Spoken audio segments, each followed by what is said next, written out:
நிதி ஆயோக் நிகழ்ச்சியை இதுவரை புறக்கணித்து வந்த தமிழக முதல்வர் இப்போது ஏன் செல்கிறார்?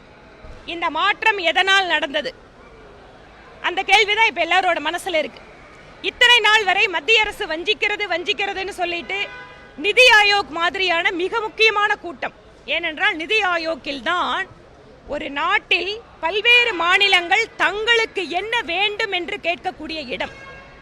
எங்கள் மாநிலத்தில் எங்களுக்கு இது வேண்டும், இந்த திட்டம் வேண்டும், இத்தனை நிதி வேண்டும் என்றெல்லாம் விவாதிக்கக்கூடிய நம்முடைய தமிழகத்தினுடைய கருத்துக்களை முன்வைக்க வேண்டிய இடத்திலெல்லாம் நம்முடைய முதல்வர் புறக்கணித்துவிட்டு இப்போது ஏன் செல்கிறார்? ஒன்று, அவர் ஒத்துக்கொள்ள வேண்டும், மத்திய அரசு கடந்த 4 வருடங்களாக தமிழகத்திற்கு எந்தவித பாரபட்சமும் இல்லாமல் நிதி கொடுத்திருக்கிறது.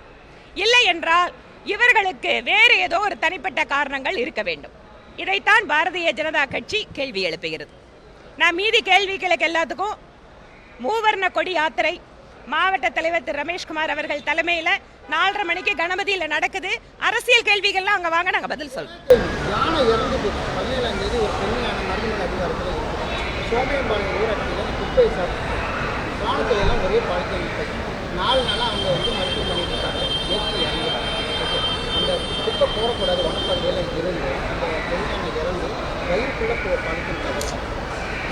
இது முதல் முறை இல்லைங்க, இது பல்வேறு முறை நான் இது தொடர்பாக சட்டப்பேரவையில் பேசியிருக்கேன்.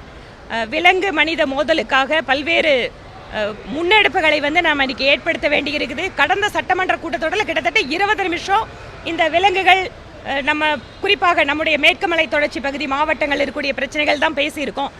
அரசாங்கம் இது தொடர்பாக மக்களுக்கு விழிப்புணர்வு ஏற்படுத்துவதும், குறிப்பாக பிளாஸ்டிக் பொருட்களை வனவிலங்குகள் அதிகமாக இருக்கக்கூடிய இடத்தில் தடை செய்வதும், இது மக்கள் பங்களிப்பு இன்னும் கொஞ்சம் மேம்படுத்தணும். அரசாங்கமும் தீவிரமான கண்காணிப்பு கொண்டு வரணும்.